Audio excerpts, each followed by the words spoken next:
ابلیس بنی نوع انسان کا سب سے بڑا دشمن، جس نے اپنے ساتھیوں اور پورے خاندان کو اس کام پر لگا رکھا ہے کہ بنی آدم کی اولاد کو قیامت کے روز ناکام کر دیں۔ لیکن ابلیس کے خاندان میں ہی پیدا ہونے والا وہ کون شیطان تھا جس نے ابلیس سے بغاوت کر دی اور محمد صلی اللہ علیہ وآلہ وسلم پر ایمان لے آیا۔ جب اس کی ملاقات حضور پاک صلی اللہ علیہ وآلہ وسلم سے ہوئی تو اس نے آپ کو کیا بتایا اور اب وہ شیطان کہاں ہے؟ ناظرین، اللہ پاک نے انسان کو مٹی اور جنات کو آگ سے پیدا فرمایا۔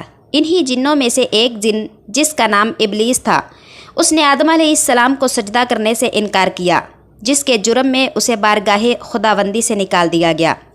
ابلیس نے تا قیامت بنی آدم کو گمراہ کرنے کی قسم کھائی اور اس طرح انسان اور ابلیس کی تاریخی جنگ آج تک جاری ہے۔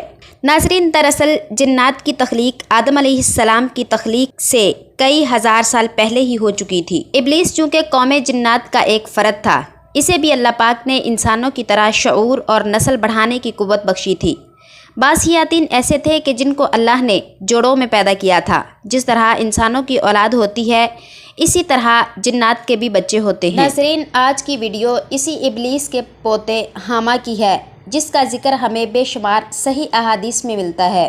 بہت سی حدیثوں کے مطابق حامہ نے اپنے گناہوں سے توبہ استغفار کیا، نبیوں کی نگرانی میں آسمانی کتابوں کا علم حاصل کیا۔ حضرت انس بن مالک رضی اللہ تعالی عنہ فرماتے ہیں کہ ہم حضرت محمد صلی اللہ علیہ وآلہ وسلم کے ساتھ تہامہ پہاڑ پر بیٹھے ہوئے تھے کہ اچانک ایک بوڑھا بزرگ آیا۔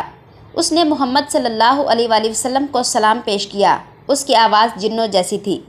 آپ صلی اللہ علیہ وآلہ وسلم نے اس بزرگ سے دریافت کیا کہ تم کون ہو؟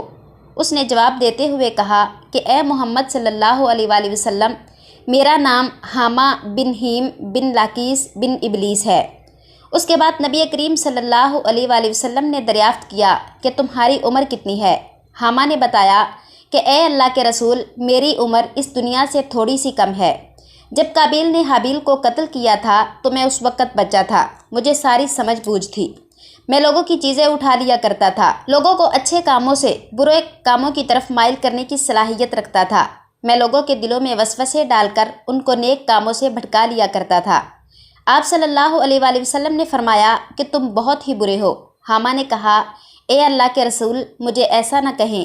میں توبہ استغفار کرنے کے بعد آپ صلی اللہ علیہ وآلہ وسلم کی خدمت میں حاضر ہوا ہوں۔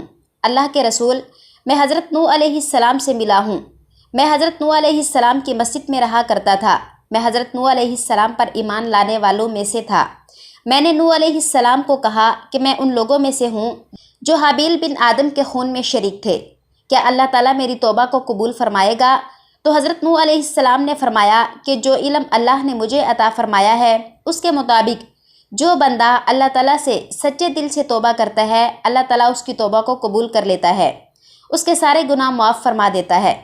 حامہ کہتا ہے کہ پھر میں نے نبی نوح علیہ السلام کے حکم کے مطابق 2 رکعت نوافل ادا کیے تو حضرت نوح علیہ السلام میرے پاس آ کر کہنے لگے، حامہ سر اٹھا، اللہ نے تیری توبہ قبول کر لی ہے۔ توبہ قبول ہونے کے بعد میں 1 سال تک اللہ کی عبادت میں مصروف رہا۔ پھر میں حضرت ہود علیہ السلام کے ساتھ موجود تھا جب وہ اپنی قوم کے لوگوں کو تبلیغ کیا کرتے تھے۔ میں نے حضرت یعقوب علیہ السلام کا بھی دیدار کیا۔ میری ملاقات حضرت یوسف علیہ السلام اور حضرت الیاس علیہ السلام سے بھی ہوئی۔ مجھے حضرت موسیٰ علیہ السلام سے تورات کا علم حاصل کرنے کا بھی شرف حاصل ہوا۔ حضرت موسیٰ علیہ السلام نے مجھے فرمایا تھا کہ جب تو حضرت عیسیٰ علیہ السلام کو ملے تو عیسیٰ علیہ السلام کو میرا سلام پیش کرنا۔